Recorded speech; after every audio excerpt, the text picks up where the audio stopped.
Pour mieux s'immerger dans la réalité politique, sécuritaire, économique et sociale d'Israël, connectez-vous chaque matin sur Studio Kalita. Daniel Haïk vous y attend pour sa revue de la presse.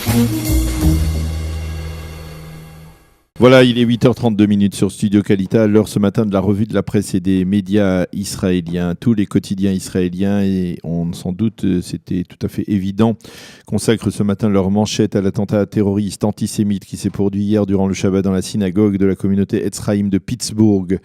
Tous les juifs doivent mourir, a crié le terroriste, un raciste de l'extrême droite néo-nazie américaine dont nous ne citerons pas le nom pour ne pas lui faire honneur, avant d'ouvrir le feu dans la synagogue, puis dans le sous-sol du bâtiment et enfin à l'étage où il a été blessé par des policiers qui avaient été alertés par les fidèles. Bilan de ce massacre, 11 fidèles de la communauté juive tués, 6 autres blessés dont 2 sont dans un état grave. Le titre du Yediot Aharonot de ce matin, le massacre des fidèles, et le journal nous montre 3 jeunes filles de la communauté, on peut le voir ici à l'image, 3 jeunes filles de la communauté en train de lire des Teilim, visiblement très choquées par ce massacre. Le Israël Hayom titre massacre dans la synagogue, tandis que le journal nous montre un fidèle avec un talit sur l'épaule et des forces de sécurité également un portrait de l'assassin. L'ensemble des quotidiens israéliens se fait l'écho de l'état de choc dans la communauté juive de Pittsburgh et dans l'ensemble de la communauté juive américaine. Nahum Barnea, le célèbre éditorialiste du Yediot Aharonot, a écrit ce matin un éditorial intitulé « Et maintenant ?» les Juifs. Les crimes de haine raciale ne sont pas nouveaux aux États-Unis, ni même l'antisémitisme. Ce qui est nouveau, ce sont les conditions et l'atmosphère qui transforment des terroristes potentiels en terroristes actifs. Les réseaux sociaux ont une part de responsabilité dans cette atmosphère. La politique américaine qui refuse de modifier l'amendement sur le port des armes également. Quant à Donald Trump, ce n'est pas un raciste, mais il est irresponsable et tellement imbu de sa personne que le soutien dont il bénéficie de la part des néo-nazis le rend fou, écrit Nahum Barnea ce matin dans le Yediot Aharonot. Pour Orly Azoulay également, cette fois sur le site Ynet, le coupable de cet attentat est tout désigné. Le président Trump n'a pas lui-même ouvert le feu sur les fidèles de la synagogue de Pittsburgh, mais il a créé un climat dangereux qui menace d'embraser la société israélienne, écrit-elle donc dans le site Ynet. Même son de cloche dans le Maariv sous la plume de Shlomo Shamir qui écrit « Le mépris de Trump pour les minorités donne le sentiment aux racistes et aux extrémistes blancs qui peuvent agir comme bon leur semble. L'atmosphère ultranationaliste qui règne actuellement aux États-Unis favorise ce type d'attentat. » Quant au Haaretz sous la plume de Rémi Chalev, il écrit ce matin « Entre les encouragements de Trump et l'hypocrisie de Netanyahou, la communauté juive américaine se sent aujourd'hui sans la moindre protection. » Le Israël Hayom, quant à lui, n'a pas eu apparemment le temps d'insérer dans sa couverture médiatique un éditorial sur ce massacre, mais cela ne devrait pas tarder, on devrait pouvoir en trouver prochainement, dans les prochaines heures, dans son site d'information. Outre ce terrible massacre sur ce terrible massacre que nous avons développé, il y a également d'autres titres importants ce matin dans la presse israélienne, avec un Shabbat très mouvementé et tendu dans les localités du pourtour de la bande de Gaza. Le Israël Hayom parle de journée de combat dans le sud. Cela a commencé à nouveau par les manifestations du vendredi avec des milliers de Palestiniens le long de la frontière avec Israël. Par la suite, durant la soirée de vendredi et la nuit de ce vendredi à samedi, le djihad islamique a tiré 37 roquettes vers le territoire israélien. 16 d'entre elles auraient dû tomber sur des zones habitées. Elles ont été neutralisées par les missiles d'autodéfense d'hommes de fer.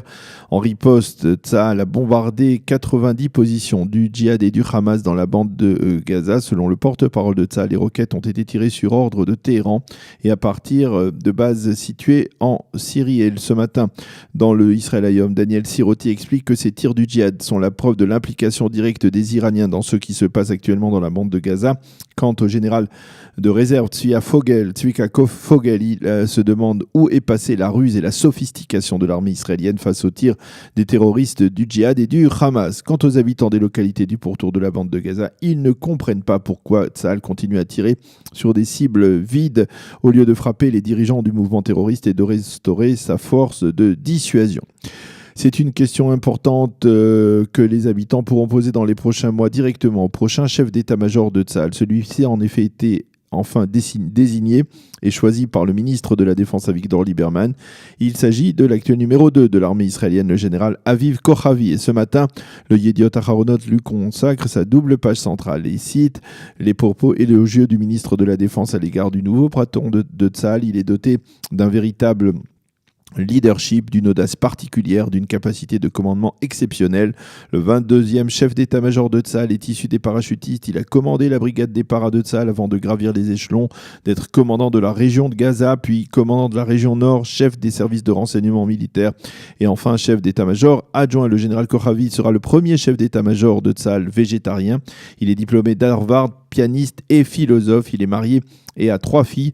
On lui souhaite bien entendu bonne chance. Le Haaretz qualifie Aviv Kochavi de commandant créatif qui a réussi à surmonter les obstacles et qui prend soin d'éviter les critiques, même si à l'époque on lui avait reproché de n'avoir pas mesuré à leur juste valeur les menaces que représentaient les tunnels offensifs à partir de la bande de Gaza. Quant à Alex Fishman, le spécialiste du dossier sécuritaire dans le Yediot Aharonot, il s'interroge sur la capacité de Kochavi à déposer de nouvelles idées sur la table de l'échelon politique pour régler la crise à Gaza et pour gérer la situation en Syrie. Et il rappelle que le futur chef d'état-major est actuellement le second de Gadi Eisenkot, de telle sorte que selon Alex Fishman, il est peu probable que les choses changent de manière radicale.